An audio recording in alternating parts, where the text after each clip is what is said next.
So I just want to talk about being careful what influences our mind, right?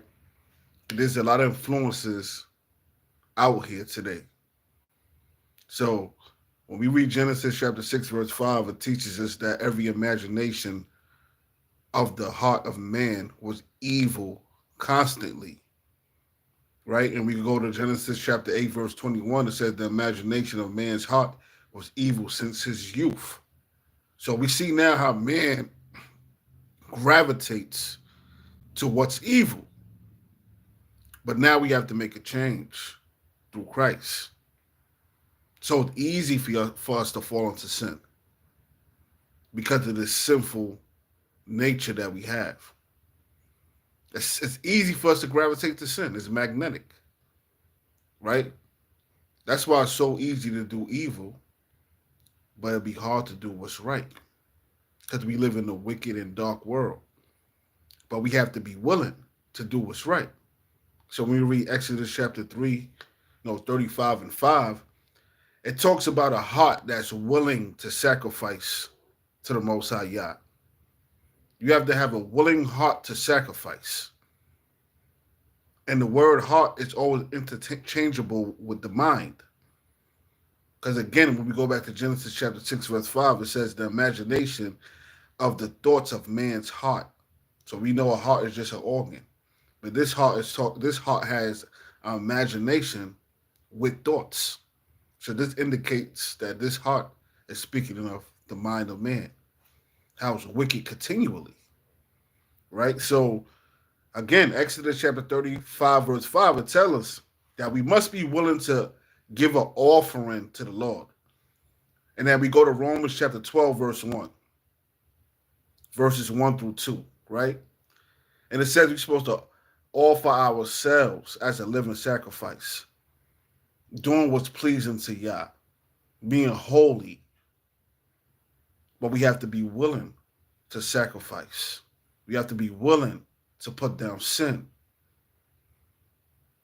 right? We have to be willing. Our desires have to be the same desires of the Most High. We have to desire the things that He desires and not what we desire. We have to put His will first, right? So Exodus chapter 35, verse 21, right? So it says, it's talking about everyone's whose mind is stirred up.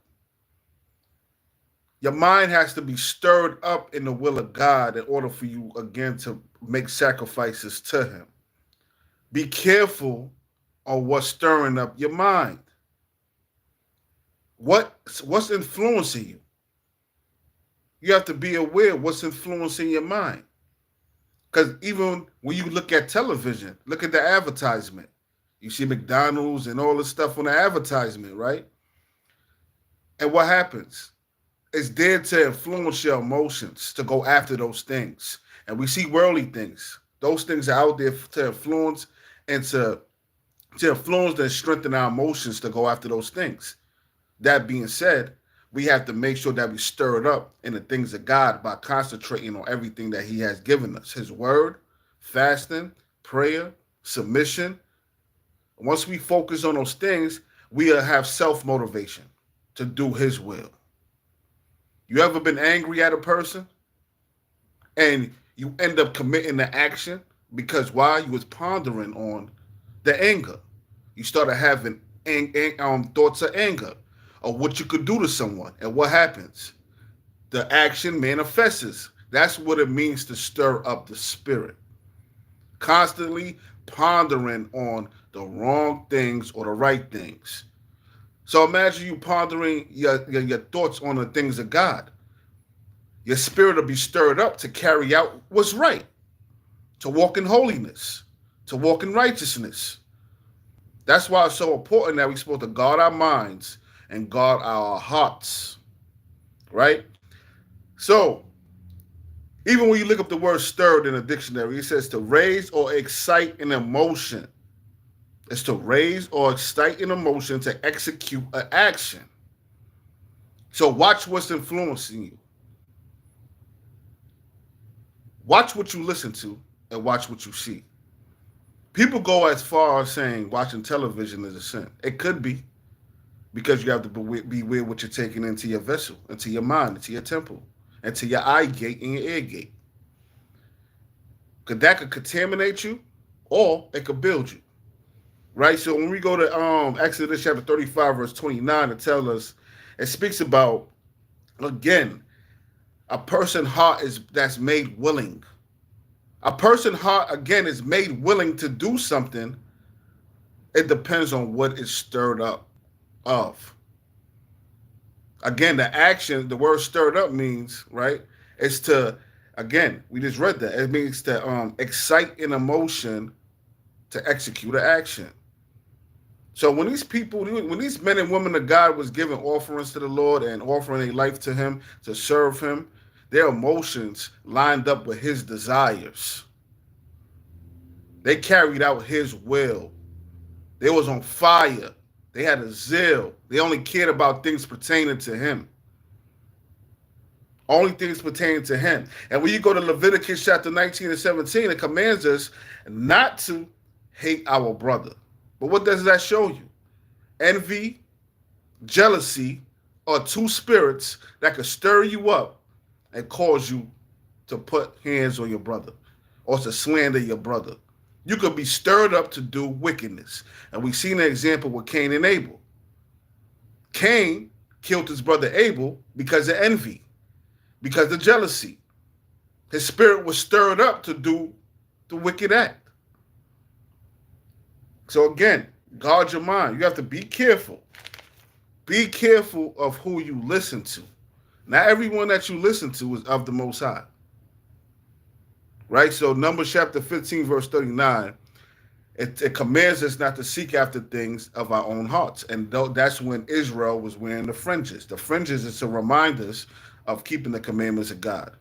Right? It reminded the Levites to keep the commandments of God, so they won't seek out their own will. But the moral of this that we could apply to ourselves today is do not seek the things after your own heart, but seek out things after the heart of the Most High. Make sure your heart is in line with Christ and not your own will. Not your own desires. Your own desires have to be stirred up in the mind to submit to the Heavenly Father. You have to be willing, again, willing to submit. Willing. Some people just be waiting around, thinking it's just going to happen. No, the Most High wants to see a willing heart, a willing servant, a person that's really having in themselves to be like, no, I'm going to submit to God and I'm going to trust the Lord to carry me through.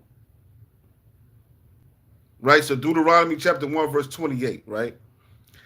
It shows how Israel was fearful. Again, fear could stir a person up to be discouraged. That's why you got to watch what enters in your mind. Fear, doubt, anxiety, curiosity to go after other gods. All these things can stir the mind up to go astray.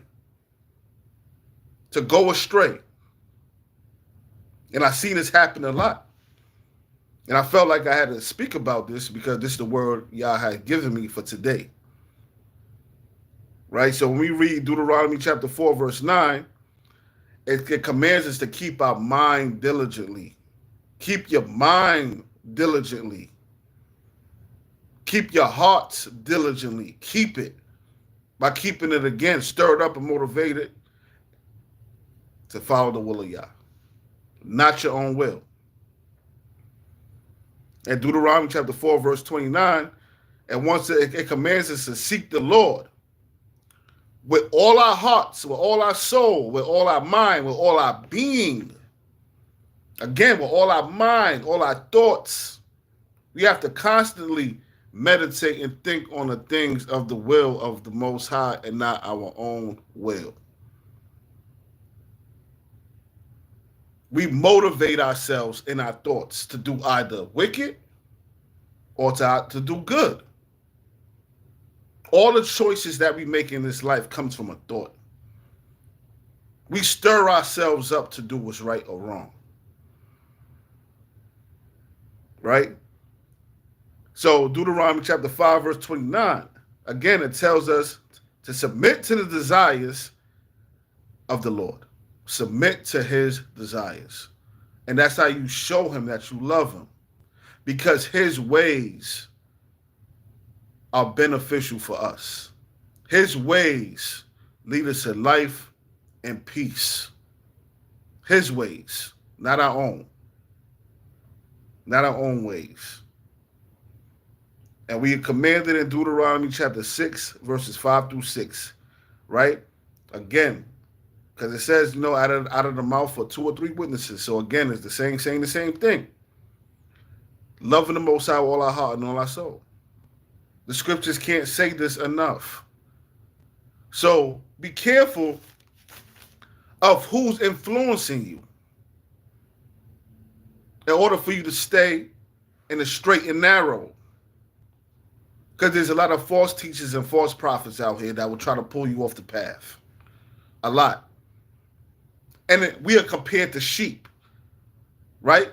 Because sheep follow the leader. So whoever is leading you in your life, you being a sheep, you will follow.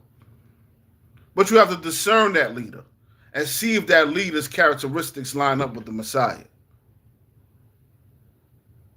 If that leader characteristics does not line up with the Messiah and the apostles, you should not be following that leader. Or you would just be the blind following the blind, and y'all both be led in the ditch. According to the scriptures, right? We have to circumcise our hearts or cut off anything in our thoughts that offends the Most High.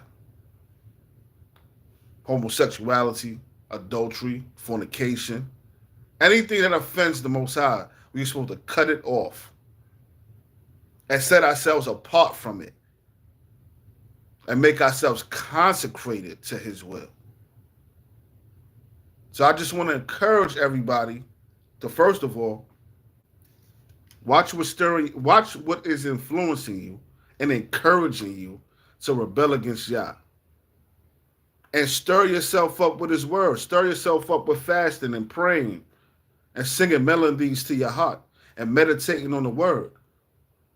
Not giving too much energy into television, giving too much energy into worldly things. Because when you give your too much energy into these things, it pollutes your mind, it pollutes your heart. It pull you off track from the will of God. You have to be feeding your mind the truth daily. And if you ain't got the strength to read, it's okay to listen to someone preaching the word or even listen to the Bible audio by having your spirit stirred up, because these times are short. The time is drawing nigh. These are not times to be playing for those who truly believe. Because this is not no time to be playing. If you don't feel like that you're dedicated to the Most High in this season, rededicate yourself to him. Rededicate yourself to him, man. Peace and blessings, Brother Cat. Shalom.